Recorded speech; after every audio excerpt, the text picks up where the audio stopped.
அனைவருக்கும் வணக்கம். இந்த காலத்துல ஏகப்பட்ட விஷயங்கள் மாற்றத்துக்குரியதா இருக்கு, மாற்றங்கள் இருக்கு. ஆனா அந்த மாற்றத்துக்கான வழிமுறைகளை நம்ம எப்படின்னு பார்க்க போறதா இந்த வீடியோல நான் உங்ககிட்ட சொல்றேன்.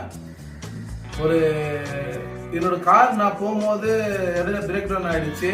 அந்த வண்டியில இருந்து ஒரு ஆட்டோக்காரரை நிப்பாட்டினேன். இந்த மாதிரி நான் அண்ணா நகர் போகணும் அப்படின்னேன்.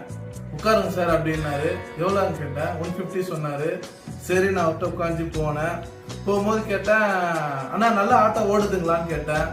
இல்லை சார், இப்போ அந்த அளவுக்கு இல்லை, ஆனால் நான் தினமும் எழுந்து என் வேலையை செய்கிறேன் சார் அப்படின்னு சொன்னாரு. அங்கே எனக்கு ரொம்ப பிடிச்சி போயிருந்தது. தோண்டு போகாம ஒவ்வொரு நாளும் உங்க வேலையை நீங்க செய்யுங்க, உங்களுக்கான நல்லது நடக்கும் அப்படின்னு நம்பலாம். நம்பிக்கை தான் உங்க வாழ்க்கையா மாறும். அதனால உங்க மேல உள்ள நம்பிக்கை மட்டும் என்னைக்கு குறைக்காதீங்க. அடுத்தவங்களை நம்புறதா இருந்தாலும் அளவோட நம்புங்க. நன்றி.